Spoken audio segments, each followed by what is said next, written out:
What up? What are you guys doing? How are you feeling? Goodness gracious.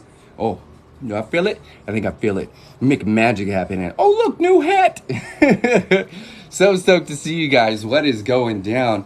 We are making magic. Just released some pretty powerful videos. Hopefully it gets the traction that I feel like it deserves. It definitely deserves that shit. Oh, I recognize that face. What is up, Alex? How you doing? What's the news? Is it Thursday? It is Thursday. Hey, what's up, man? So stoked to see you guys, man. Dude, I had a blast last night. That was super duper fun. I'm dragging just a little bit today, which is good. Well, I feel super duper dense. I feel the workout from yesterday, from last night, which is good. So I'm gonna stretch it out because I'm gonna hit the gym again tonight. It's gonna be super duper fun. I'm very excited. To be in a healthy place. Best TikToker. Thanks, man. I appreciate you. Goodness gracious. Morning. What up, Kohdi? Hey, man, together, we are like fungus. We grow on people. So when you put Kohdi and Kohdi together, we are Kohdi. We grow on you, bitch.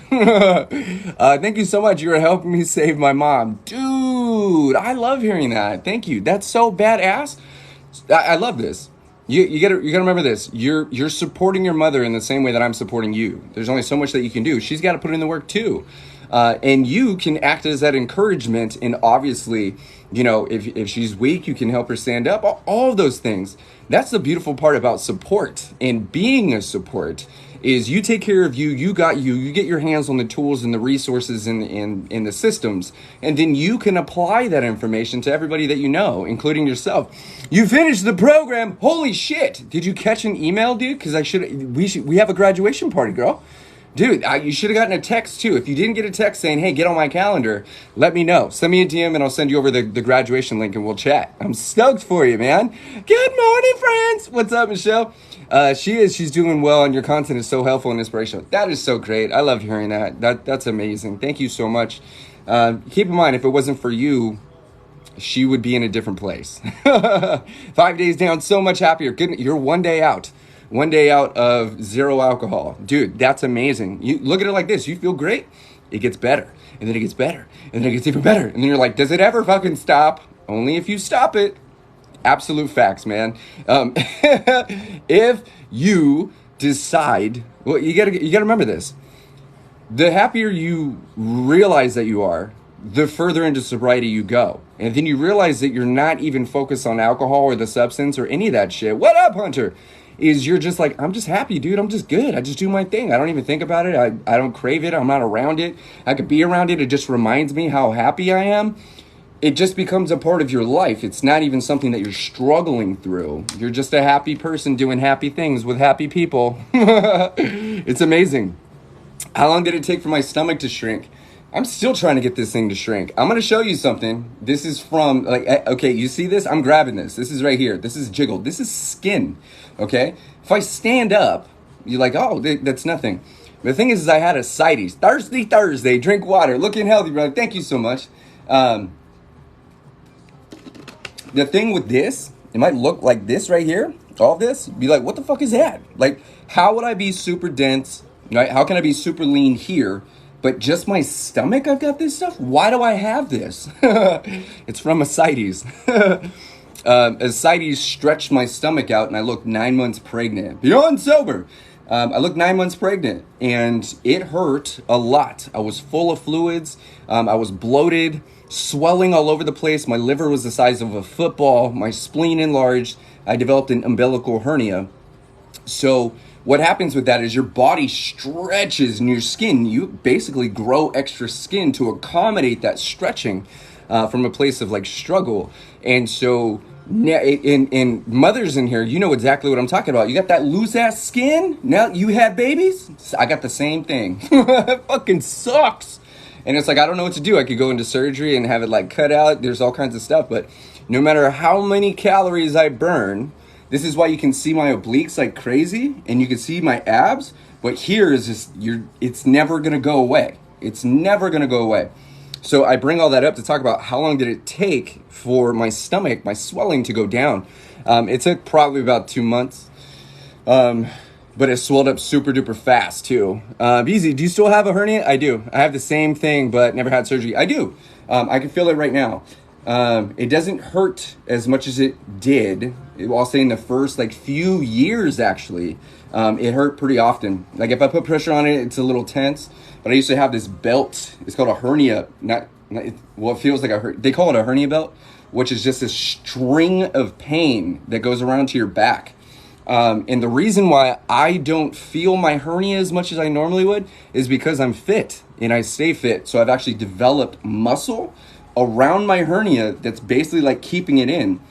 Although it still pops out from time to time if I'm doing a lot of core work, and my abs start to swell or my abdomen wall starts to swell up, then it might pop out and I have to pop it back in.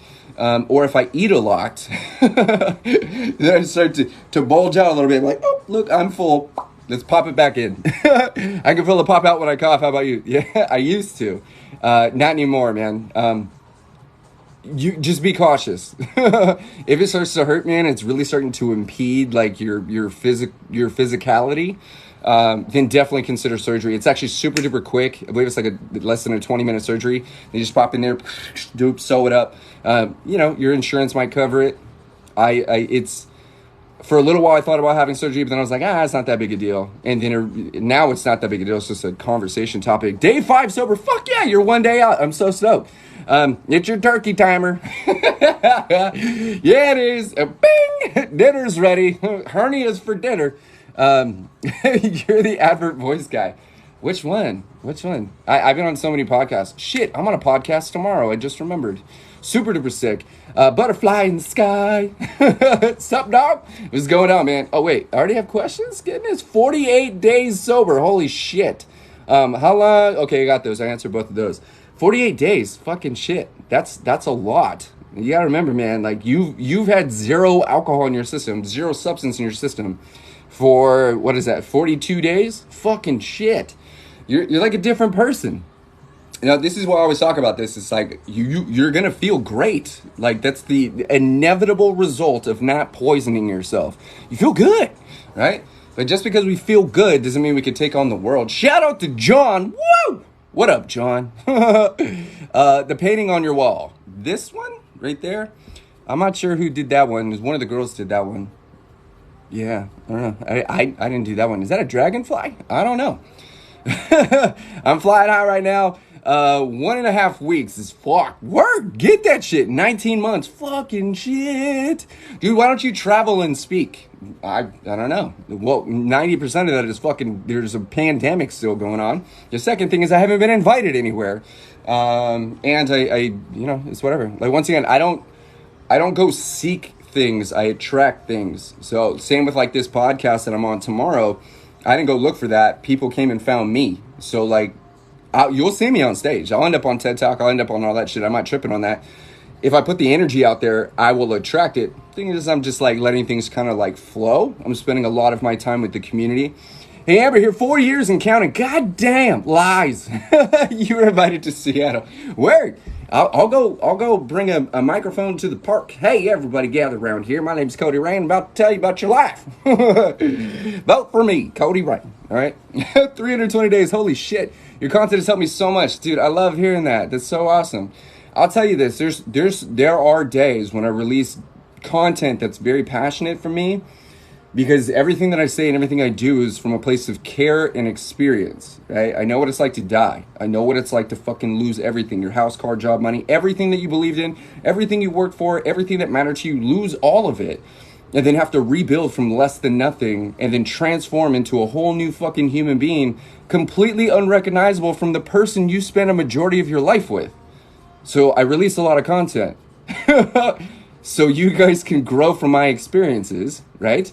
And then certain days it's just mad shit. Like people just fucking, and it's not like I'm taking it personally, but I do feel the core essence, and it's sad.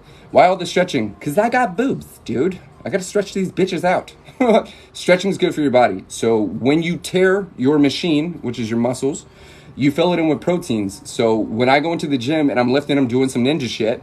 When I'm stretched out, my push-ups are better. I got a lot of range. Like most people can't do this shit. They don't even try it. So because of my stretching, I'm able to do things that Spider-Man can do where dudes that have shoulders as wide as mine just kind of brick out. This is all they got. I'm not about that. So I stretch, work on my collarbones right here. See that shit? Back. I'm also, I do a lot of gymnast type shit. So stretching is one of the healthy things you could do. It's great for meditation, great for dynamics. It's great for building patience and also building dense muscle. So you see a lot of these striations. So some of this is simply from doing this shit, right? So you look at the dynamics of shoulders and you go, how the fuck? This is from stretching. What you doing today? Everything, anything? I'm trying to take over the world. Who's coming with me? What are we doing today? I don't fucking know. The same shit we did yesterday, only better. That was Ricky Bobby. Day 4, back to work. They might fire me, but I'm just riding a wave. Dude, fuck it. Worrying about this shit doesn't change anything, man. Don't go in there like a dick. Just go show up. Do your thing, man. You gotta remember this. Here's one of the things that I remembered, or that I learned. They fire you, bro, that ain't for you. They're doing their calculations too. And they're going like, nah, this person isn't for us. And you know it too. If you really wanted to stay if you wanted to stay there, you'd show out and do this shit. And sadly, just because we give a fuck, the amount of fucks that we give isn't enough to hold our position. So they go like, fuck them. Doesn't matter. Every time, I've only been fired a couple times, both of those times were the best fucking things that have ever happened to me, at least at that time. It opened up so many fucking doors. I finally felt this relief. I was like, God damn, I don't have to sacrifice myself for these people that don't give a shit at a job that I don't like.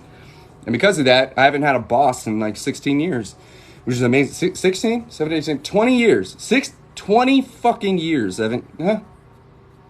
2008. I haven't had a boss since 2008. Right? Fuck that shit. Hell no. I'm a supervisor. How do I fire people respectfully? This is a great question. Respectfully, it's the hardest part for me. Here's the thing. So as a supervisor, here's what's up. And I speak from a master coach position, which means I'm a leader for leader. I'm a coach for coaches. So people that are in, we're going to say, the hierarchy of business, you got to remember this. You're in that position not because you're better. Okay, don't take that personally. It's not because you're better. There's a certain element of you that holds trust. The organization trusts you with these decisions. The reality is, so many people need to get fired, and a majority of the reason they're not performing is because of the management. Also, don't take that personally. The reason this happens more often than not is we feel at management doesn't have close relationships. They don't know the people. This is why Gary Vee, he's got something called like the heart monitor or something like that, or the heart officer. This person's sole purpose is to get to know every single employee, what their hopes, dreams, and aspirations are, how many kids they got, what they want out of life, what their goals, what their ambitions are, all of these things. So because of this, they can now motivate each person individually from where they operate from. You got to keep in mind, what motivated you 2 years ago doesn't motivate you now. And if you're still motivated to do the same thing and you haven't reached it, you haven't changed much as a person. Change is inevitable. So if we are still doing the same shit and not moving anywhere, then we got a problem. We've got complacency. So I say this as a leader talking to somebody. If somebody, I'll say this, you have to fire them. You don't have to get personal, but I highly recommend that you get empathetic. I understand that things are difficult. I understand that we're in a pandemic. I understand that you've got a family, you've got hopes and dreams, you've got aspirations, you've got these things that are really driving. Where we're going right now, we've got to make sure that everyone that's on board is actually on board. And I hate to say this, man, but just based on your performance, I can tell that you're struggling. At this moment, we're not capable of handling your struggle, and sadly we got to let you go. But I'd love to hear more. Like, if you were to really get deep, be like, how could we have supported you to help you show up more for the organization? As a servant leader, I look at my team, I look at my people, I look at everyone in Beyond Sober, I look at all of my business partners, and I go, how can I help you do what you need to do better? Not how can I fix the problem? Not what kind of thing can I fucking create for you, really. It's who are you? How can I support you as a person? So when you show up to work or when we're working on a project, you bring your best self. Because if I can help you at your core, you're going to show up with a vengeance and we're going to get this project done. We are going to impress our client. We are going to make shit happen, right? So being in a supervisor position or a place of hierarchy, there is some type of respect there. You got to remember this. It's from that area. It's not your job to talk down to people. It's not your job to make them feel bad. It's not your job to teach them a lesson. Your job is simply to, well, first off, adhere to those specific requirements in that position. The reason it sucks is because you're a good person. The reason it sucks is because you give a shit. That's how you relate to people, because they give a shit too. Or maybe you got to let them go because they stopped giving a shit. So it comes down to the situation where if it's just a numbers game, cool. You don't got to lie to them, but you don't have to explain everything either. When it comes down to, I've been let go personally, and that I've been let go through the fucking hierarchy of the system. Like, oh, bro, we're coming to get your car. You're no longer required to show up to work. Oh, what the fuck? What the hell happened? My life went into shambles. Then there's people who've been like, hey man, dude, what the fuck happened to you, bro? You used to be our best salesman. What's going on? I'm like, this is going on, bro. And she did this, and this is what's happening. This is before alcohol and all this stuff, man. And I'm fucking struggling over here. And they go, damn, dude, that fucking sucks. Well, I hate to add to that drama, dude, but honestly, dude, your performance is your personal life is being reflected in your business life, man. And we as an organization aren't in a position to handle the results that you're producing. So I hate to say this, bro, but we gotta let you go, man. And then here's the thing, is because they came from a place of understanding, I go, I understand 100%. Makes absolute fucking sense. Because here's the fucking, Brandon, what up? Because here's the reality. There's no such thing as business problems. There's life problems that reflect in a business. So we need to come from a humanistic standpoint, from a human standpoint, understand people, have some fucking empathy for them. But also, you got numbers, you got money, you got to make your paper. Some people, some assholes go, it's a simple business decision. Suck it, bro. I'm not a fucking number. I would appreciate if you just been like, hey man, I wish there was more that I could do for you, man. I feel for you 100%. When you come from this place of understanding, curiosity, and let these people vent, you will understand how to motivate them. You will understand exactly what their hangups are. You will understand exactly where your attention goes. And sadly, servant leadership isn't taught throughout smaller organizations, which is shitty. But when you have a team and there is a hierarchy, then it's important as a leader, whether a supervisor or manager, specifically a fucking boss or a CEO, to work with people individually as the humans that they are. They have feelings, dude. They're not a fucking machine, right? So we got to understand these things. Can you speak on making the jump from colleague to supervisor? Alongside before. So, hang on. Can you speak on making the jump from colleague to supervisor? Yeah. So here's the thing. I've been promoted more times than I can count. And that sounds like I'm fucking full of myself. This is just how I roll, dude. There's a reason why people will take me from a basic position to put me straight up into management with minimal time. You got to remember this, dude. It's very rare that people are taught business culture. So what happens is the closer you get to somebody in your organization and then you move up, there's a lot of envy that happens there. There's a lot of shit that goes down. They're like, what about me? What about me? People feel, humans, and this is in all aspects of life, feel that, and I did this too, it's a sense of entitlement where it's like, but I show up early, but I struggle, but it's hard for me, but I do my work and I fucking do this. And what about me? What about me? That doesn't have anything to do with the amount of work that's being produced or the position that's available or any of that shit. As a matter of fact, the people most likely to be promoted are the people that have a better personal relationship with those that are hiring, those in power. This is why it's incredibly important to build strong business relationships, because people buy from people. People work with people. Your skills very rarely matter. And as a matter of fact, your skills don't matter to the point of I'll fucking fire the best person on my team if they're a dick. Because if they're rude, that is infection. You will infect the entire group. And that means you, even though you're the best with a shitty attitude, affects my entire organization. This is why I pick and choose people specifically to work with. I don't work with billionaires anymore because they don't care about you as a person. They don't give a fuck that you're alive. They only care about their fucking money. This is just my personal experience. They don't have anything to worry about. Especially you. Who are you? You hold no value to them because you aren't making them money. So because you hold no value to them, they treat you like another fucking number.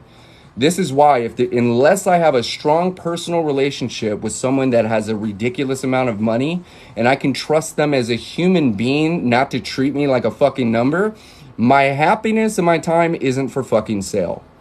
I will refuse $1 million bid to make sure that I don't feel like a fucking number to you. I'm not for sale. My happiness isn't on the fucking chopping block. Your business is.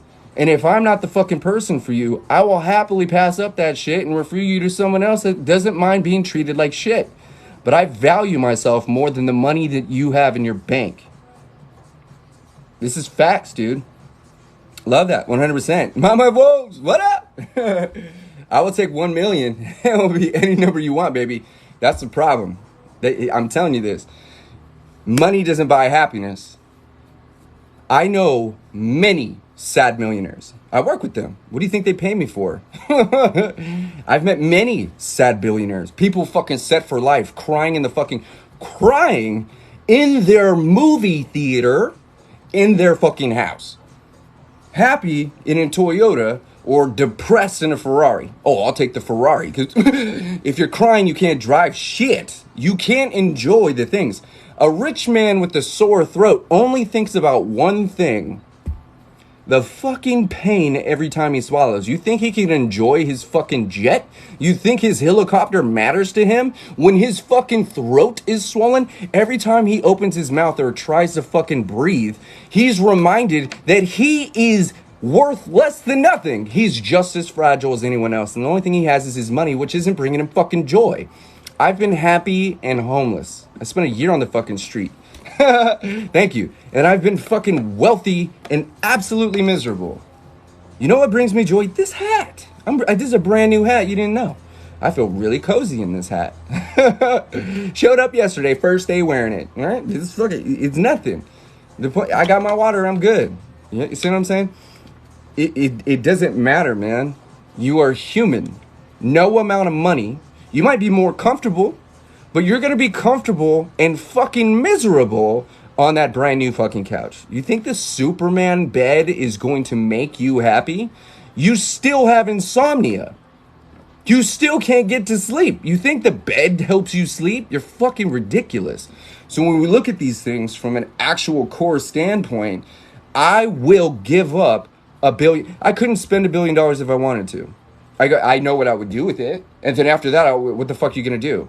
And then now I have all this pressure with $1 billion fucking dollars not being spent. So I'm just giving all this fucking money away just to fucking feel like I'm adding value to the fucking world. This is why a lot of people sacrifice themselves and they find value in helping other people, but they never fucking help themselves. Just because you have money doesn't mean you're successful. Just because you have kids doesn't mean you're a parent. Just because you got dough doesn't mean you fucking earned it. There's a growth process that's directly associated with every single fucking aspect of your life, including this moment, where you're either being taught, what you're being taught is different from what you're learning. And I've learned a lot of shit from sad millionaires, man. You know what's funny? I go work with a sad millionaire, someone that's struggling with their health, struggling with their fitness, struggling with their money, but he's still... You got $1 million fucking dollars. You got 10 million, $100 million, and you're worried, literally worried about Jimmy Jam over there that took fucking $5,000 from you. But it's the principal and all the shit, bitch. It doesn't even dent your fucking account. You're worried about this shit? Get to know that motherfucker. You gave him access. It's your fucking fault. And you're depressed because someone took advantage of you. Oh, you feel betrayed as a fucking millionaire with nothing to worry about. Can't you afford therapy? You forgot you're a fucking human and your actions have consequences and you have to deal with them just like me. So as you're sad and crying with your fucking glass of wine over here overlooking the fucking beach, I'm taking my fucking Toyota back to my house and I'm watching Rick and Morty happier than a tornado in a fucking trailer park. More money, mo problems. Facts. Hang on. And that's why I come here every morning. This is my church and my encouragement. I love it. Basically, billionaires say they rich, meaning they successfully fool people. 100, bro. 100. Dude, you're rich because of my depression. Because I emotionally buy on Amazon, I sent fucking Bezos to the moon on my fucking spare dollars. You're welcome, Bezos. He's not smarter than anybody else. He's not. Put me in a room with that motherfucker. He might know some more shit about some things that I haven't studied. He's not smarter. That motherfucker is emotionally numb. He's got so much fucking dough, he doesn't even know how to smile correctly. There's no joy in his fucking life. And the shitty part, why do you think his fucking wife left him, dude? Because he's a shitty fucking human being. You think she's a shitty person for taking half his shit? It didn't even dent it. She took like billions of dollars and she might be living happier, but it's not because of the money. It's because she's not around a piece of fucking shit. And she's got a couple bucks to celebrate with. Fucking bigger levels, bigger devils. 100%. Once again, dude, if you can't be happy with the fucking dollar, you will not be happy with 100,000 of those fucking things. The value is the same. You don't appreciate the fucking 25 cents. You don't recognize value. Because you don't understand value, it doesn't matter how much fucking money you make. Until your own personal worth increases through your actions. I can't tell you how much you're worth. You can only tell me. But I have to believe you for that to be accurate, for an even exchange. I can tell you I'm worth $1 million, but I'm not going to prove it to you. Either you think I'm worth it or not. And I don't mean I have $1 million in my account. I mean I'm worth 100 grand or $1 million. What, you see what I'm saying? To the right person, this is worth $10. To the wrong person, it ain't shit. Value is not real. It's just a fucking perception, right? I teach this shit in Mantis, man. Their opinion is irrelevant if you would not change places with them in life. 100%. If you wouldn't look at them, that's what is that? Module 1? Yeah, that's module 1. That's acceptance. You don't have to accept their shit.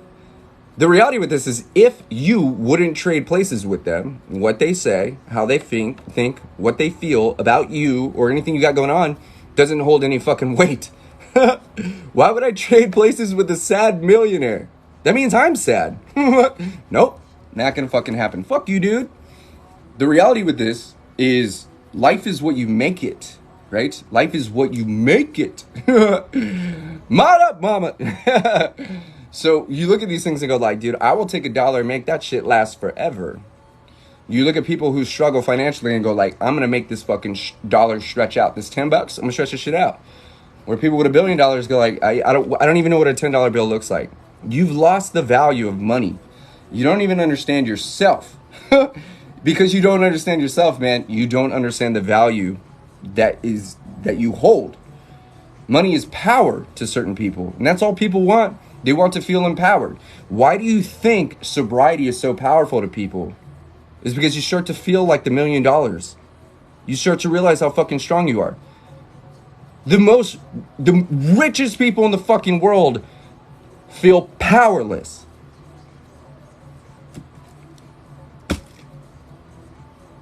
Think about this. What was the stats that I found? Bezos. Oh, hey fan, hang on. Wait, here's what he could do. Check this out. I want you to really pay attention to this shit. This motherfucker can give every person on the planet, every single person on the planet, $1 billion. He can give every fucking person on the planet $1 billion. He can solve world hunger with what, 25 billion? He could solve homelessness with 250 some shit. You won't even see the numbers fucking... Yeah, Bezos, Jeff. You won't even see a dent in his account. He can save the fucking world based on the amount of money he has. But he's not strong enough to do it. He lacks the emotional intelligence, the awareness, the strength to fucking do it. You know, you think money makes you powerful? You could buy shit. You could buy people. You could only buy people that aren't worth shit. If all you value is fucking money, I'll motivate you with money. Actually, as a matter of fact, did you start talking about money? That's my red flag. When I realize that money is the reason that you want to work with me, I don't give a shit. I've turned down bosses my whole life. Hey man, I'll give you a promotion. Cool. I want the car though, because I want to drive places. Okay, we'll give you the car, but we're also going to give you a raise on this, that, and the other. I don't care about that shit. I don't give a fuck. They try and motivate me. Hey, I'll give you an extra $100 for this. I don't give a shit. I don't fucking care. Money makes people weird, right? 100%, dude. It's the perception. This is why, like for instance, if you guys ever look this cat up, his name is Frank Kern. Frank Kern is like the creator of fucking internet marketing. He is the reason why I'm here. The reason why you guys know me is because that's one of my mentors. He doesn't know it, but I study this motherfucker. Yeah, your humbleness. This is where I'm going with this shit. I got dough. I worked my fucking ass off for years. It took me 19 years to become an overnight success. That doesn't mean I'm done working. I'm working right this fucking second. I'm helping other people work. I'm living a purpose. Now, with that said, Frank Kern, he's a dude that helped me realize that in order for me to help people, I need to first off get to the core of who I am. Because when I create a product, when I create a service, when I create a solution for someone, it's not about me. It's 100% about you. So the only way that I could create something that's actually going to get someone results and help them feel good about their investment, which is an investment into themselves, is if I get to know these people. Hey, what's up, Joe? Is if I get to understand who they are. And it's not hitting a fucking pain point and selling you anything. When you do something the right way, from a genuine place of care, the people, all y'all, will look at what's been created and go, that's for me. That was made for someone just like me. I struggle with that, and that's an answer. I feel this way, and there's a fucking pathway for that shit. The right solution given to the wrong people is the wrong solution. Same with messages. The right message to the wrong group of people is the wrong message. So we've got to understand these things. And I say Frank Kern, you guys can Google him. Frank Kern, Kern. This motherfucker has Ferraris. This dude has mansions. He's one of the most successful people on the planet. But he's walking around in sandals and drives a fucking Toyota and like does this shit. Chill as fuck. He could afford full on studio style commercials and all this shit. And he'll release a new product from his cell phone. Like he'll sit here and be like, hey man, he's not even talking about this shit. He's like, dude, I have this thing. I created this thing. I'd love for you guys to take a look at it. If you're this type of person, then this might be for you. If you're not this type of person, don't even worry about it. But I still have something for you. That humbleness, that fucking core energy is the resonance and vibration of a decent human being. That's how he attracted me. And that's how I attracted every single one of you. And everybody else on TikTok. And everybody else that's in the Beyond Sober program. And everyone else that shows up and goes, this is my church and my encouragement. And all that shit. It's not because I have something to offer. It's because at my core, you know I give a fuck.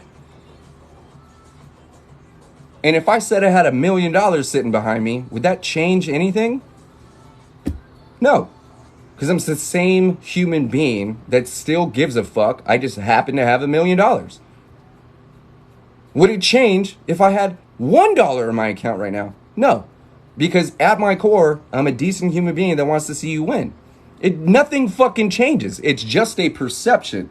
Regardless of money, regardless of house, regardless of car, regardless of friends, regardless of all this shit, who the fuck are you? If you don't know, we got to work together, start making some magic. So you enjoy your own time. You enjoy hanging out with you. You fucking glow. And people go, you know what? Let me invest in you. I have an opportunity and you deserve it because you're a good person, because you bring value to the table, because you're not trying to fucking sell shit. You're not trying to convince me of this, that, and the other. You're not trying to flex this, that, and the other. You actually care and you actually put in time. You're a disciplined human being that wants to see other people fucking grow. But it starts with yourself. Now, you got to remember this. I'm not sitting here going, how can I get people to fucking like me? Bitch, I like myself. And because I like myself, you guys get the chance to see that. I choose to share myself with you. And you go, I like that he likes himself. That's fucking cool. He's not a narcissist. He's not full of himself. He's confident as fuck and he knows who he is. I like that shit. Because that's a reflection of how you'd like to feel too. And maybe you already feel that and you go like, hell yeah, I don't even got to sell myself to this person. He just accepts me for who I am. The only way I could do that for you is if I do that for myself. I accept the fact that I am and that I'm not. I accept the fact that I'm not a millionaire, but that doesn't mean I'm not worth $1 million. See what I'm saying? It's all fucking perception. Oh my God, I'm cracking. Too fast. This is why we stretch. Holy shit. Oh, crackalophagus. Oh, Crackosaurus Rex. Whoa, that was a rough one. I've been waiting for that.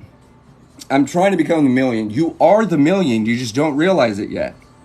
You are happy. You just don't see the signs yet. One day you're going to wake up and go, holy shit. And that's because you've removed all the fucking toxicity. It's because you don't accept shit that you don't deserve. You don't fucking take on other people's thoughts and habits and bullshit. And you're fucking moving forward and your family's growing and you got you. And you feel like a million. You got to remember this. Everything's already been created. Your happiness, your million, all of that shit is already inside you. You just can't see it yet. This is because that is covered in all the shit that you're giving your attention to. When we focus on all the things that show us that we're not worth $1 million, we'll never see that fucking million that's deep down inside of us. You're taking all the shit off and you're going, I'm gonna get rid of this and I gotta get rid of this. And at the fucking bottom, holy shit, is that a fucking crystal? Am I glowing? Yep, that's how life works. That's how it works.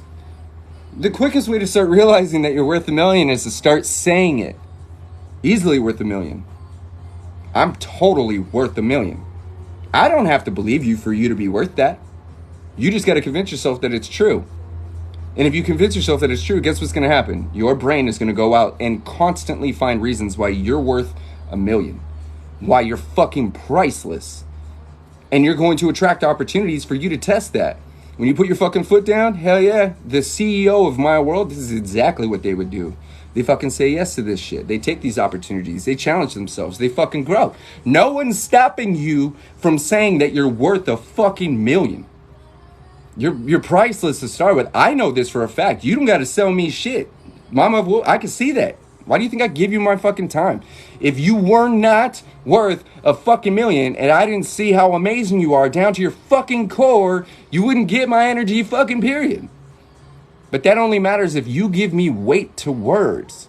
I'm just some dude wearing 2 fucking hats that has some wide ass shoulders that gives a fuck.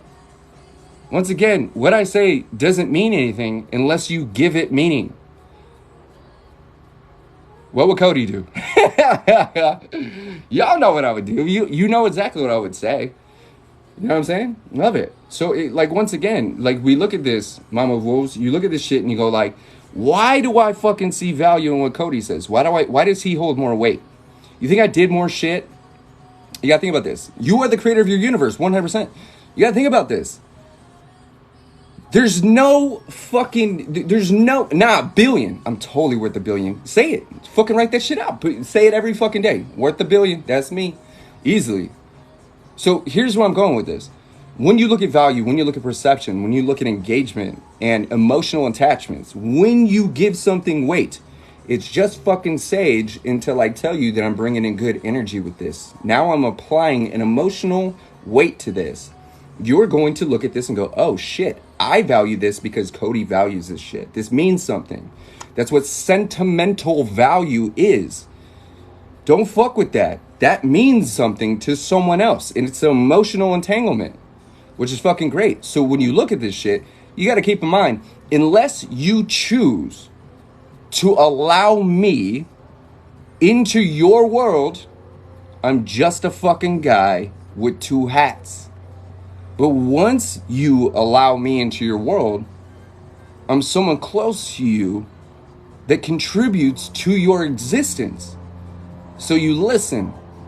None of this is obligation. You don't have to fucking be here. You've applied value to my words. I'm not sitting here trying to fucking convince you of shit. Whether you like it or not, that's none of my business. That's all your business. But you've somehow allowed this energy into your world to affect you in a positive way, to the point of fucking tears. That wasn't the intention. You gave yourself the permission to do that. That's power.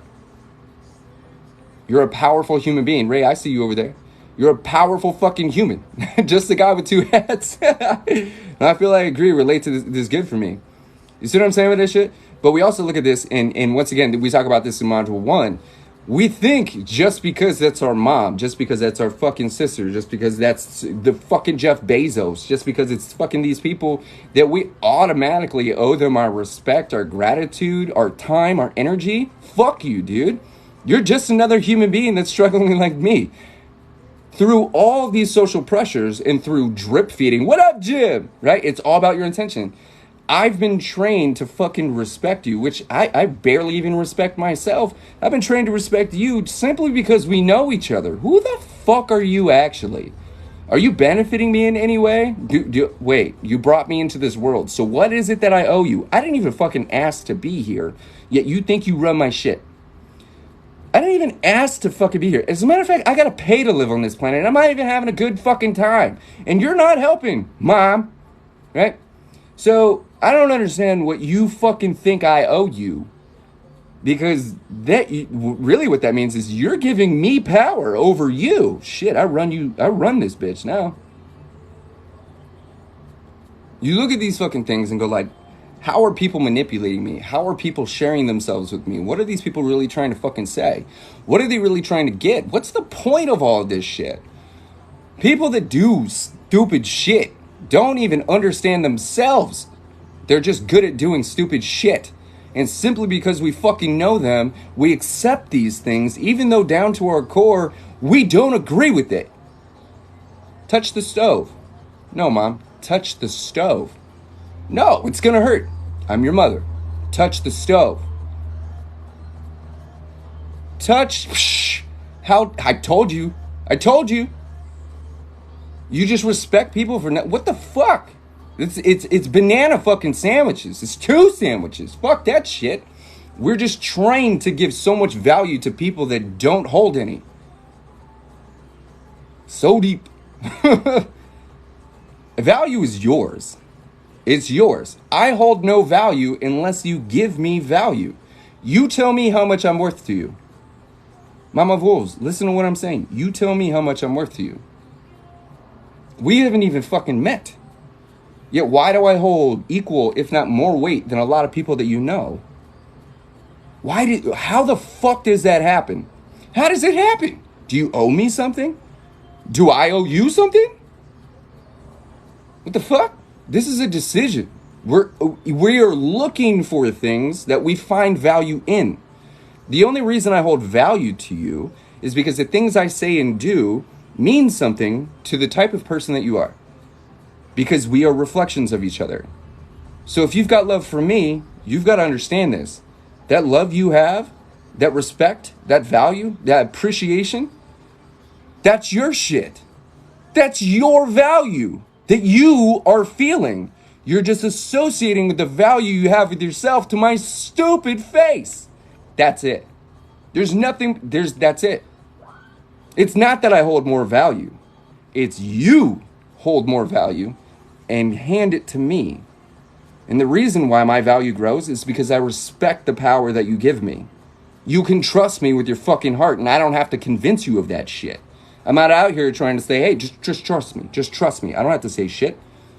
You know this. So because it's effortless, you go, I don't even have to worry about this shit. So I hold value. That's a perception. Facts. So we look at these things and I go like this. In the same way that people value me and go like, he wants to see me win. I value people that want to see themselves grow. I look at y'all as fucking rock stars, dude. In that case, I love my reflection. Fuck yeah, Ray. 100%. So we look at this from an even exchange. As a servant leader, as a light being, I look at people and go, dude, if we're having a conversation, dude, you're the fucking rock star. I'm just further down the road. I've been running on this trail for a long time, so I know what the path looks like. Cool, I'm gonna give you the shoes, let's go. You are the one, y'all. I look at you and I'm like, I can't believe this person would grace me with their fucking time. Holy shit. They're struggling. They're focused on all this shit and they're making time for me. Holy fuck. It's an even exchange of energy. This is why I learn just as much from you as you do from me. There's no fucking hierarchy here, which is why money isn't going to change shit. Value value isn't necessarily real. It's not a tangible thing. This is why you say you can't put a dollar amount on some shit. What's up, brother? Hey, Tony, what's going down? So cool. I am 100%. Whatever you want. I am value. You are the all-encompassing concept of value. Would you say valuable? And people say, how valuable are you? You tell me. You tell me. I can't tell you. I know how much I'm worth, but you tell me how valuable I am. Because I'm valuable to certain people at different ratios at different times. People who are really deep in the fucking thick of it, into the thick of it, give me more value. Because I show up at the right fucking time. Just timing alone is enough to increase value. The universe aligned us at the perfect fucking time. I'm going to give this person my time because they hold more value to me where I stand right now. Just because I've done all this shit, just because I have businesses, just because I've fucking been on talk shows and podcasts, and all, that means fucking nothing. It means nothing. Looks good on paper. When people want to ask for credentials and shit, and liver failure and all this stuff isn't fucking enough, then I go like, well, check this shit out, man. If I didn't bring value to the fucking table, I wouldn't be valued as a human being. As a human fucking being. Not as a sobriety coach. Not as a fucking creator. Not as a survivor. Not as a fucking victim. As a human bitch. As a person.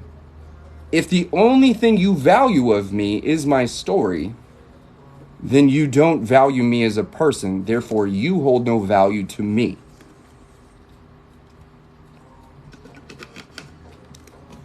I'm listening intently in my car at the vet, and the nurse came to get the cat. Scared me. That's so funny, man. You're in the right place, 100%. You're awesome. Thank you so much. I appreciate that. You see, it's amazing what happens when you start to give yourself the energy you would normally give to other people. Because it's there. It's generated. Once again, man, you might be tired. You could be drained and shit, emotionally just exhausted, yet we still sacrifice ourselves for the sake of other people and find value in that. I feel like I'm worth something when I help other people. But once again, you can only help people in the ways that you help yourself. Most of us think we're helping people, and we're really just putting band-aids on fucking broken arms. If you really want to be the tourniquet, you got to put in the time and the energy and work on yourself, man. Otherwise, you're going to find yourself exactly where they are. Even me, I tell you this, I'm going to call on you one day, and I need you at your finest. Ray, when I'm struggling, bro, I'm going to reach out and be like, hey, bro, I need your support. And you're going to be at your finest and be like, cool, I got you, don't trip. That's how we do this. It's not like, hey, I know this thing and I can do this. It's like, bro, we're all taking care of each other. For no other reason other than that's who we are. That's the type of fucking people we are. I know you got me, bro. I don't got to second guess this shit. You don't got to prove it to me. There's no fucking form to fill out. I see this, bro. You being fucking you. Band-aid on, broken arm. 100. That arm still has to fucking heal. And just because you got a little fucking Spider-Man bandage on there, it's just a feeling. It's not actually helping anything. You've got to serve people from like a core level. Keep in mind, I'm a servant leader. I practice this shit all day long. Down to my very fucking bitter baby toe is a leader. And I've accepted that shit. As far away as I want to get from leadership sometimes, that's who I fucking am. but I also have healthy boundaries for myself so I can be the very, we'll say, buoyant is a word I'd like to use. Very here. I'm here. Very buoyant person that's available for people. I understand that you're struggling. As a buoy, as an anchor, cool, I can serve you, but I must take care of myself first. The only way that I can stop you from drowning is if I put on my life jacket. Because I'm not going down with you. I understand that you're fucking struggling, but your struggle doesn't outweigh my happiness. Your struggle does not hold more value than my content for myself. Trust me, I give a shit. We all do. Winning or learning. 100%. That's why you gotta look at this shit, man. You test yourself and you realize how fucking strong you are through these challenges, right? You gotta put on your mask first before helping others. Yeah, 100. It's the same shit. I know the house is fucking burning. Trust me, I'm here to save you, dude. But if I die on the way to save you, then we're both done. This is why, like, you gotta keep in mind, dude. You can't just rely on chance to be there for people. You have to be the type of person. The people that are there for others are the people that want to be there for others. That's who they are.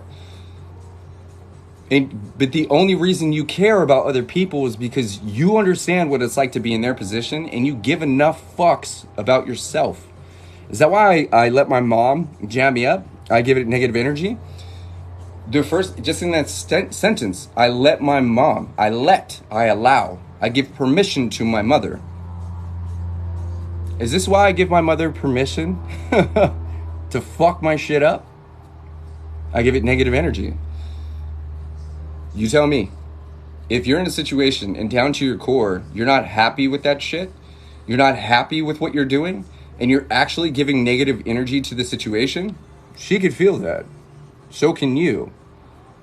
Negative attracts negative. Negative magnifies negative. So you gotta, yeah. So Melissa, you look at this. Is this why I give my mom permission to shit all over me? You think you have to, or you're really good at allowing that to happen. You just said it. Is this why I let her? Yeah. You were in a place of control, but you relinquish your control because you think you owe her. You think she's stronger than you? You think you owe her some shit? I understand that 100%. The emotional response. Yeah. How is it so bad that I can, hang on, that I can take, how is it so bad that I can take one glass of wine? I'm not, that sounds like a healthy way of drinking alcohol. I'm not sure. Negative magnifies negative. 100%. You put it all together, man, and it fucking grows. You got to remember this shit too. If I'm rude to you, I expect you to be rude back to me. But other people, it's just totally different fucking thing. We know nothing about natural numbers. Yeah, I'm with you, dude. 100%. But here's one of those things, man. It's when you start giving a shit or when you actually care about yourself. And I mean like actually. And I mean like from a place of protection. From a place of fucking, I don't even mean walls. It's value.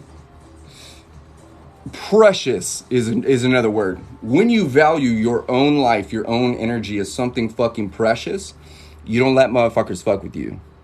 You don't let them, you don't give them permission. Doesn't matter who the fuck it is. I give a fuck. You want to get a hold of me? I know you do. A lot of people do. Fuck you, dude. I don't care.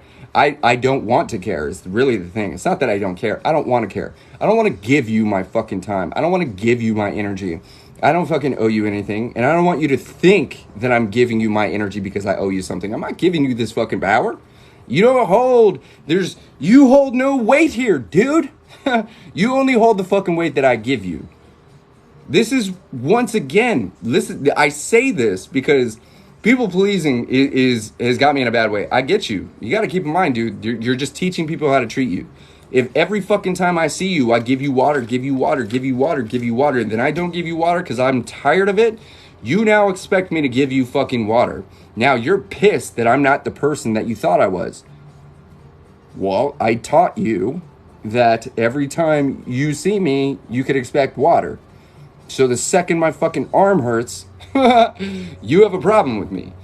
Now, here's another fucking thing, and I say this because my pops, if I showed up, my pops hasn't seen me in this machine. He hasn't seen me. He doesn't know this person. Most people don't. If I showed up looking like this, as successful as I am, and all that shit, I'm handing him power. Do you know why? Because he's a fucking narcissist. So, what he's gonna do, because he's incapable of growth, is he's gonna take credit for all of my success. He's gonna go, it's because I beat you in the ways that I did that you're as strong as you are now. It's because I put you on the fucking streets that you learn how to fend for yourself. It's because I forced you to struggle for so long that you were able to survive one of the most traumatic experiences, if not the most traumatic experience of your fucking life. He's going to take credit for every fucking thing I've done. And I'm not going to hand it to him. This bitch can fucking chase me down the street. My life is not derivative of the amount of success you think you've generated. You are not successful because I am. You're two completely different fucking humans. It's my credit, 100%. That's what toxic people do, abso-fucking-lutely. And this is why I don't talk to this motherfucker. I didn't talk to him for 8 years, and then my family convinced me that I needed to talk to him, so I talked to him. Didn't talk to him for another 8 years. Was it 4 years, 6 years? I think it's been like 12 years of my life not talking to this guy. 10 years of my life not talking to my little sister. And then we started talking again, and I'm like, you're the same fucking person. I still don't want to talk to you. Same fucking person. What the fuck? How do you stay the same? What? I love meeting people that grow into better versions of themselves. Holy shit, dude, you're killing it. And then other motherfuckers look at me and be like, they look at me and they literally cannot see a new person. They're stuck. They've created this version of me that was in a fucking realm that I don't even exist in anymore. I don't know who the fuck you're talking about. I used to know that guy. I don't know him. He's fucking who the fuck are you, by the way? Are you the same person? You still look the same. You still say the same. You still act the same. Are you the fucking same? That must be why you think I'm the person that's in your fucking mind. I'm not, bitch. And I'm not going to prove it to you either. You can do your research and shit. You can come fucking put in the energy, but you don't deserve my fucking time simply because you are the same fucking person. I don't want to fucking know you. And I don't want you to know me either. I don't know you fucking anything. Right? I am not. Right? Hang on. There comes a point when you realize the toxic people you held on to needed you. You don't need them. 100%. The second you stop helping certain people is the second that your value decreases. And so they disconnect. Proof is in the progress. 100%, dude. You gotta remember this. More people are going to utilize you for your strengths than you are going to with them. This is why healthy boundaries are one of the most powerful fucking things you can ever fucking create. This is why, I don't know, my first thought was like, don't help the homeless. That's not what I'm saying. Where people go with that is like, you feed them once, they're gonna expect food from you next time and like all this other shit. So because of that stuff, the point is like helping people is different than supporting them. I can't save you. I'm not going to save you. I'm not interested in saving you. I'm interested in supporting you because that's where I'm strong. Why do you think why is it now that when I see someone moving a couch, my first thing is, I literally tell people that, hey, can I help you guys move? I go to the gym for a very specific reason. And I walk out there with my shoulders and shit, and they go like, oh, no, it's fine. I'm like, are you sure? I kind of do this for this specific reason. No, it's fine. Remember this. Here's the phrase of the day. People that have nothing to lose don't mind taking everything you have. I'm going to say this again. People that have nothing to lose don't mind taking everything you have. That includes your joy. That includes your money. That includes your time. It includes your energy. It includes your things. People that have nothing to lose don't mind taking everything you fucking have. And they will, if you let them. This is why we have healthy boundaries. This is why we let certain people in or push certain people out of our lives. This is why it's important to create value in yourself so you defend the things you love. I'm a lover, not a fighter, but I fight for what I love. And I love me. So if you fucking start challenging my world, I will fight. Not physically, of course. But the point is that if worst comes to worst, dude, I'm going to defend my fucking empire. That starts with this. Because you're fucking with my world at this point. And my world consists of many things that I care about. So if you're fucking with me, you're fucking with my family. You're fucking with my money. You're fucking with my abundance. You're fucking with all kinds of shit. So one boundary is set for many things, not just your personal peace. Life's a game. I'm taking it one level at a time. I'm at level 36 right now. Do you have to have a liver transplant? I didn't. I spent 4 years basically transforming into a new human. And so my liver is operating as close to 100% as possible. In the future, if I needed a liver transplant, I'm sure I can get one. I'm sure I'd qualify. Talk about money. What's your net worth? I intentionally don't talk about this shit. You must be fucking new here. The reason we don't talk about money is because money isn't fucking real and it doesn't matter. Money holds zero weight. Money is a fucking perception. Value is a perception. So when you look at net worth, what that means, the fact that you're even remotely interested in the amount of money I make shows how disconnected from money you actually fucking are. Because the reality is no amount of money is going to increase or decrease someone's fucking value. What am I worth? $1 billion. Easily. Without question. What would I make somebody? 100 million. What's my net worth? I have no intention of fucking sharing that information because I'm not motivated by money, nor do I need to prove myself. My value, my intent, my worth has nothing to do with the amount of money I have or will accrue. As a matter of fact, I'm going to gain more fucking money than I could ever possibly imagine simply because I don't give a fuck about it. Not motivated by numbers. As a matter of fact, the more money I have, the less I know what to do with myself. I don't give a fuck. I'm here for the experience. And if your motivating factor is money, then you're a scared human being that doesn't see value in themselves and probably doesn't bring value to the fucking table. So you got to rely on numbers. This is also why I don't get involved with stocks and shit. I love people that do. One of my favorite people on the planet is he fucking manages millions of dollars. But I've spent way too much time with sad millionaires and billionaires to realize that money doesn't bring fucking happiness. So talking about money is one of the dumbest things. As a matter of fact, the way we talk about money is the same type of relationship we have with ourselves. Money is a relationship. And the way you talk about it, the way you think about it is a reflection of how you feel about you. So if I was to sum it up, I like to rack my shopping carts up with more money, with more shit, and not buy it than other people. I do that just because I'm bored. But the reality with that shit is, it's not the amount of money I fucking have, it's how valuable I know I am. You couldn't afford me for twice my net worth. Wow, that question's got you. It's a good question. It's a really good question. I teach this shit. And the reason I teach this shit is because I help people make millions. If you focus on the money, you're focusing on the wrong area. You're disconnecting from self. You're disconnecting from reality. It's not about money. If you find value in others based on their income, and that's your interest, then you hold no value in yourself and you are chasing a false reality. When you achieve whatever it is you're looking for, you're going to be the most miserable fucking person with that number in their account. Money doesn't buy fucking happiness. Money doesn't, it just makes you more comfortable in your fucking Ferrari. That's it. Doesn't matter.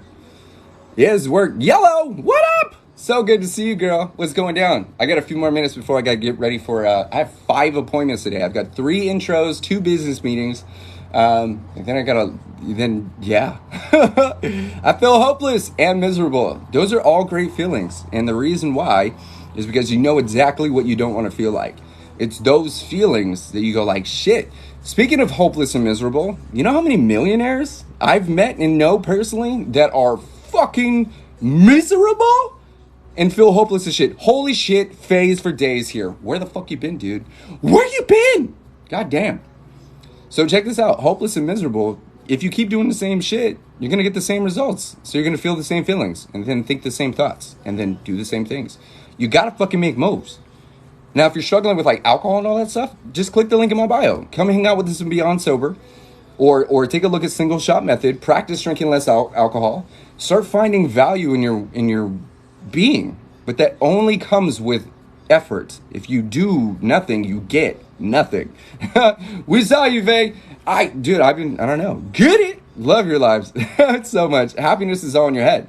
Happiness is all in your heart, in your soul, in your body, in your being, in your vibe, in your energy. It's everywhere. Happiness is something that's generated. It's not something that shows up. Hang on, I got questions right here.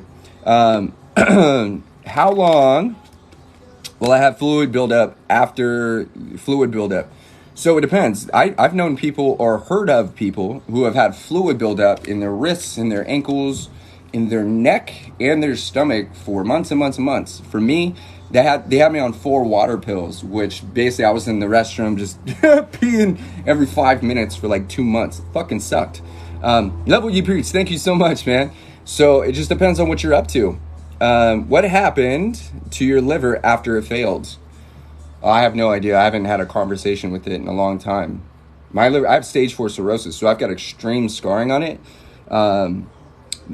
After it failed, man, you gotta keep in mind, like, started healing?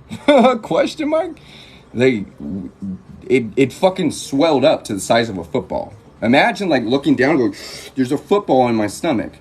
Like, there's pictures of me with that shit. It's fucked up. I'm high right now. Cool. Get it, bro. That's so funny, dude. I love that shit. You mods are amazing. But yeah, it's trip. Pauly Shore's brother, you are absolutely correct. I gained a lot of weight during addiction. Any tips? Think healthy, be healthy, do healthy. Drink a lot more water. Water is going to help you regulate your weight. If you continue eating shitty shit, you got to remember you are going to gain weight. If you're not moving your body and burning calories, you're going to hang on to everything that you fucking eat. I lost 60 pounds in 11 days from the amount of stress and torture I went through in the hospital. But I also gained, almost 40 pounds in muscle over the past few years. So but I'm high protein, low sodium. The majority of the food I eat is cooked at home. Sometimes I eat out maybe once, twice a week, if that. And I try and make healthy decisions. Once again, my water intake is way up. I just live a healthy lifestyle. Just based on that alone, you're going to lose weight. If you want to kick weight, then obviously you want to stop doing anything that you're addicted to and move your machine. Healthy, it's not about weight. It's about living a healthy lifestyle. Anytime that someone has an addiction, they live an unhealthy lifestyle. It's not like, well, I'm a vegan, but I happen to smoke crack. What? No, it's just not how it works. People that drink a lot, that's the majority of their caloric intake. I barely ate. Hey again, what up? I barely ate anything because I drank so many of my calories. So I was always full, I had no appetite. What do you suggest to increase motivation for exercise? Get the motherfuck up. You don't get motivated and go. You go and realize that you're motivated. The whole reason I get up at 4 in the fucking morning and go to the gym is because I don't want to. I don't want to be up at 4 in the fucking morning. I will sit here all fucking day long. You give me the option of doing nothing and then doing shit, I'm going to choose nothing. This is why I love not controlling my calendar, because what are we doing? Oh, I'm going now. Okay, cool. You give me the option, I'm going to choose to do nothing. Motivation doesn't just fucking show up. As a matter of fact, we've been told or practiced, well, maybe if I have that dream, maybe one day I'll wake up and start giving a fuck about myself. Maybe when I eat this salad. Well, the salad didn't fucking work. Maybe if I watch a motivational video. Well, I felt motivated in the morning, or in the moment, but now that the video's over, I kind of don't really feel like doing anything. Maybe if I talk to my best friend and explain all the fucking bullshit I'm going through, maybe they'll motivate me to do this shit. Motivation doesn't fucking show up if you sit pretty. You don't get confident by sitting there. You go jump off that cliff and then realize that you enjoy falling. You find your confidence in the act. You get strong in the action. You don't fucking build muscle and then go lift. You start lifting and then fucking gain muscle. That's how it works. No one's coming to save you. No one's coming to drag your ass off the couch. Nobody gives a fuck. Nobody. No one's thinking about you in the ways that you hope that they are. I'm only thinking about you because you asked the question. When you're not around, I don't even know you exist. I don't know most people here exist. If it wasn't for the community, I'd forget about 99% of the people. You know why? Because I'm caring about me. I got a whole fucking life to live too. And I'm not obligated to go fucking motivate people and drag their ass out the front door and take them to the gym. That ain't my shit. I don't care. Until you start giving a fuck, you're going to continue getting the same exact results. This is the sad but very fucking real truth. Get the fuck up, make moves, and you'll find the excitement. You got to keep in mind, my goal was not to look like this. My goal was just to fucking improve my quality of life.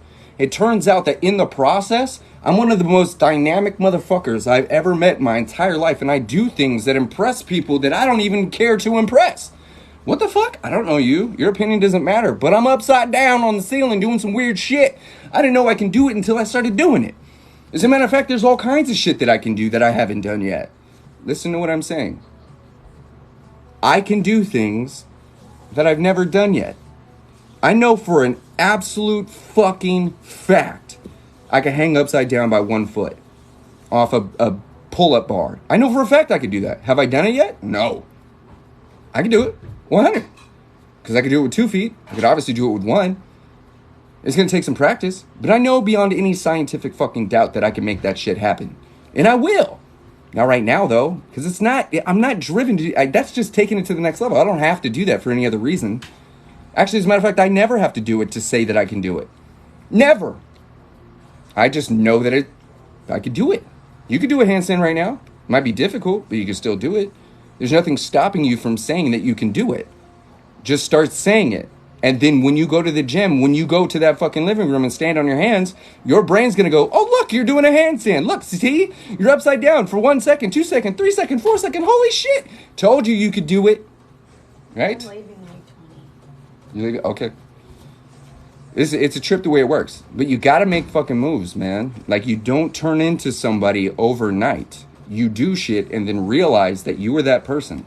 Oh my God, I am kind of a motivational speaker. I am that shit. Practice. It's all fucking practice.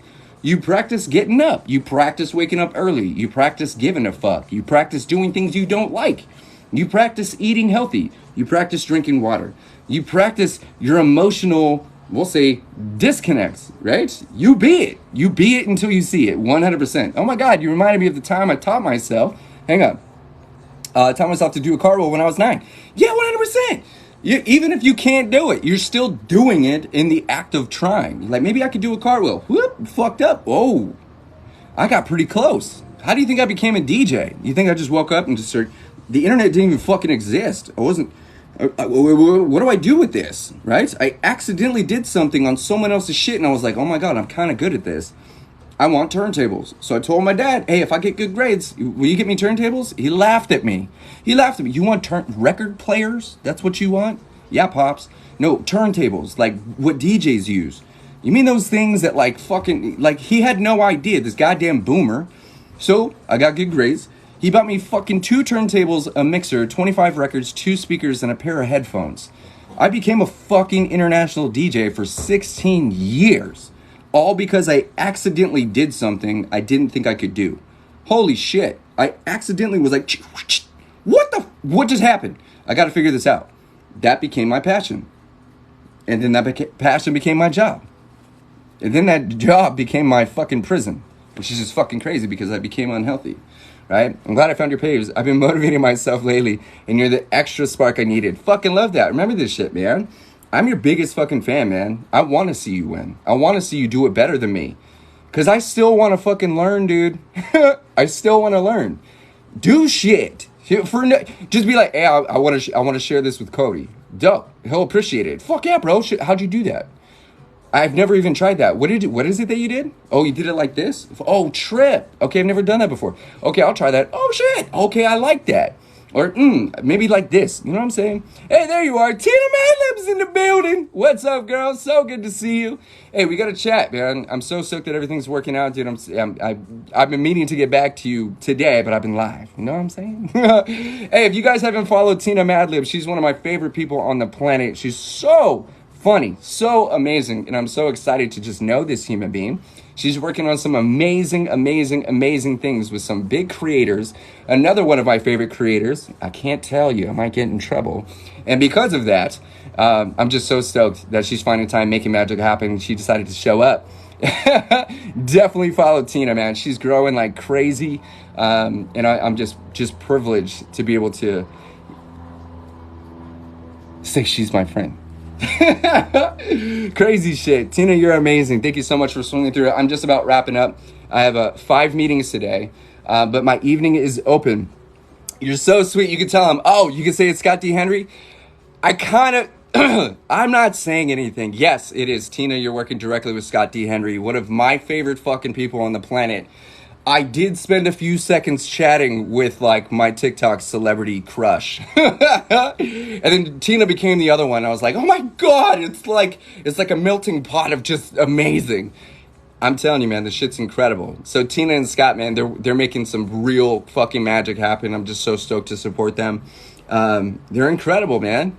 They're setting the bar. If you ever want to, we got to remember this, man. Outside of TikTok, we are still humans. We still struggle. We still put in time. We still put in energy. We still have a life to live.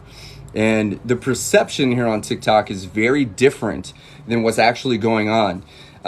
It's all going to be amazing because of you and your guidance. It is amazing because of you.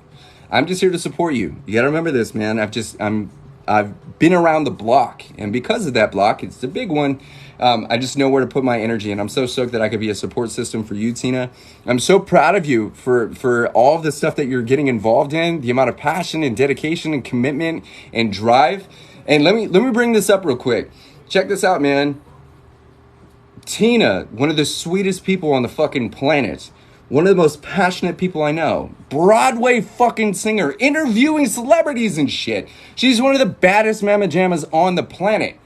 And she's dealing with haters. She's dealing with people who are actively reporting her amazing fucking videos because of their insecurities, because they're threatened by Tina, because they're threatened by success, because they want to see people fail. It's easy to hate on people. And Tina, she's feeling the heat of success, which is attracting the opposite, attracting people that want to see her fucking fail. We all get those, man. Part of our success is being challenged. And this is one of those moments in Tina's career where she's dealing with other people's emotions. Even though she's creating incredible fucking content to help people grow, she's being affected by so many people that are trying to get her videos taken down. And it's an emotional fucking ride, man. When you've got so much love, so much passion, so much dedication, so much commitment, so much value to offer, and then people go, you're not worth it. And they actively attempt to fucking ruin your joy. They try and fuck with your life. This is where she gets really, really personal. Remember I was talking about earlier? You fight for what you love? Tina loves who she is, and she loves her fans, and she loves her fucking family, and she loves creating amazing content. So she's fucking fighting this shit, man. We are staying on the road. Fuck yeah. And so with all of that, we look at these things and go like, shit, if you don't have value in yourself, if you don't appreciate what you bring to the table, if you don't have the love, if you don't it's actually 2 caps. If you don't have the love for your passions, then you just kind of let this shit go. And the reality is, so many people go like, oh, they just took my video down. It really wasn't that good. They took this video down. They did this thing, or they said this thing, or they went there, or they said there was cap, thinking that it fucking matters. If you don't have value in who you are and believe in the value that you bring to the table, you allow yourself to get fucking walked all over. And even the people that have healthy boundaries still get stepped on, which fucking sucks. But that's a part of life. But we have to recognize that these things are happening. So someone can come up to me and say whatever the fuck they want. Bitch, you don't know me. And your opinion doesn't hold any weight to my life. And if the best that you can come up with is some stupid fucking thing about my hats, or about my shit brown eyes, or about this fucking whatever the fuck, that's a reflection of how shitty of a human being you are, because only unhealthy people say and do these things. Period. And if you're unhealthy, you don't hold any weight. You don't have any value. You mean less than fucking nothing. So I'm not going to take it fucking personally. Okay? That's your shit. If it's not personal, don't take it personally. But we still struggle. That's the whole point of everything that I'm getting at. Is that it doesn't matter what point of your life you're in. You got to keep in mind, oh, thank you, Tina. You could be fucking, we look at Bezos and go, he's the biggest piece of shit on the planet. One of the most successful people in the world. Thank you, Tina. Oh my goodness. I'm going to eat that cake.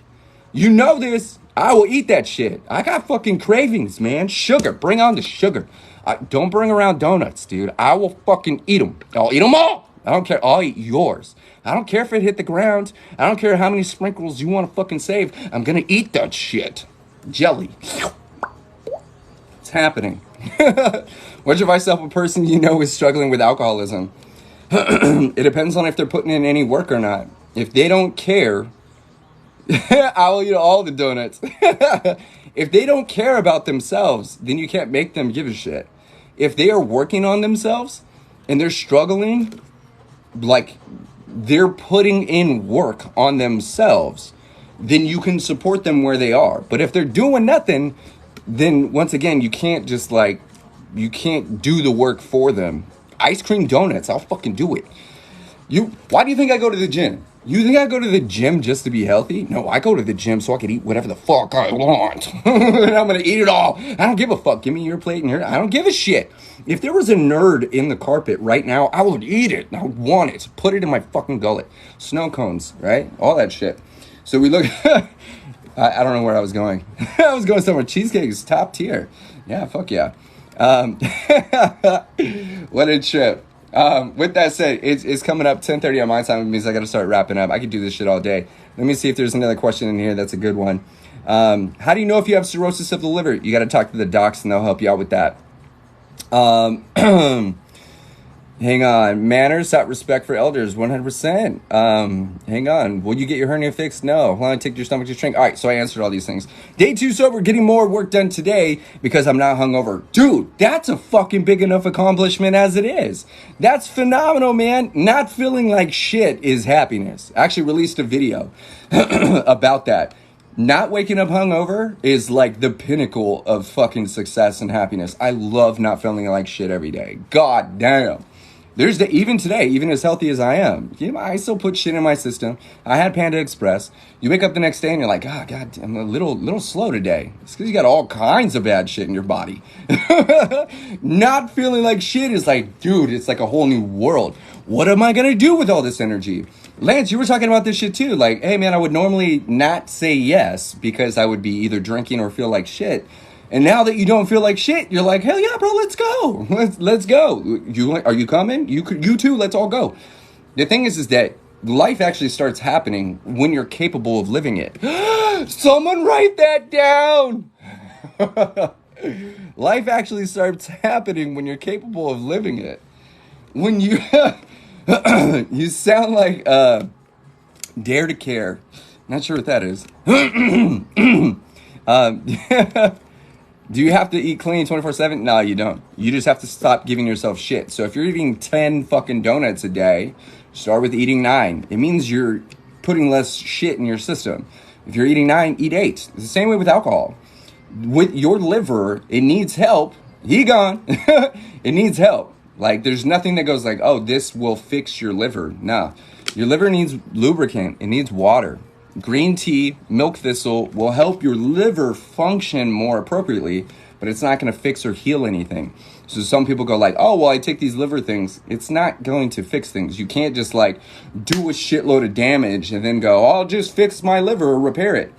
To repair your liver means you need a new fucking liver. This is why we drink alcohol in a healthy way. You could drink alcohol and get drunk and do no fucking damage. It's called being a cheap date. When you get good at getting a buzz off 1, 2, 3 brews, you could fucking drink forever and not really do any damage because you're not drinking at high risk. High risk means anything in excess of what's recommended by the doc. The doc says no more than 10 drinks a fucking week. Imagine if a 6-pack could get you a 12er can keep you toasted all week long, and you're doing little to no fucking damage to your liver. You don't have a hangover. You're still happy and you enjoy your shit. You can still relax after work. That's how healthy people drink alcohol. A lot of people who struggle at high risk go, I wish I could just get drunk off one beer. But drinking one beer is not cool, is it? But I'm at a party. Stop going to parties. You don't have to do that. If your life is defined by the amount of parties that you go to, you're not really living a fucking life at all. All of us over here partying without alcohol, we're jumping off the roof safely. We got parachutes on. You're fucking running headfirst into a wall and then saying it's fun. None of that is important. When you value your own life, man, you place value in areas that are going to bring you more value. Alcohol doesn't bring value at all. There's no medical fucking benefits to drinking a poison. Period. How my buzz after 3? I'm good after that. Dude, that's amazing. That's amazing. Stay like that. Don't push it. Like, keep in mind, dude, just one more. No, you don't have to fucking, I'm good, bro. I'm good. I only just drink it like, not like water. You know what I'm saying? Like, it's okay. That's cool shit. That's really cool shit. Anyway, with all that said, I'm over by about 5. Dude, you guys could have been absolutely anywhere today, and you decided to hang out with me, man. Thank you so much. Today was super duper duper fun. I sincerely appreciate you. Thank you if you guys hung out with me last night. That was such a blast. You get good at what you practice. 100%, two dogs. Absolutely. So if you practice drinking less, you practice giving a fuck. You practice improving your quality of life. You practice living healthy. You're going to get really good. You helped me today. Yay, that's so amazing. I'm here for you. I will be here tomorrow morning as well. I will be live tonight as well, probably around the same time, probably around 9 o'clock. So in about 11 hours from now, I'll be live again. Last night was a blast. Some dude from Mortal Kombat came in. We had Wisco Kid in the building, dude. We had 5 people jump into the program. It was amazing. If you haven't clicked the link in my bio, please do that, right? Let's stay connected. There's a form right there. You could drop your info. We can stay connected. More importantly, if you're struggling or want to work with the community, join the Beyond Sober program. Click that link in there. It says Beyond Sober. There's thousands of us all working together. There's a very powerful Marco Polo community, Discord community, Facebook community that are all actively supporting each other's success and helping each other improve their quality of life. Yes, the program is, you get to work with me directly. Signing up, you get to chat with me. We get to swap stories. I get to get you individualized results. We also have the Wisco Kid. We got Sarah, Samantha. We've got all the support you could possibly ask for, and it's super duper fun. It's the price of a shirt. You got to get good at investing in yourself. With that said, I'll see you guys tonight. You're amazing. I have 5 appointments today. It's going to be a busy one, but it's so worth it because I get to practice being me. And I get to be the best version of myself when I see you guys later. With that said, just like my mother always says, take care of you. Okay, I'm going to call on you one day. I need you at your finest. And hey, if I'm smiling, you're smiling.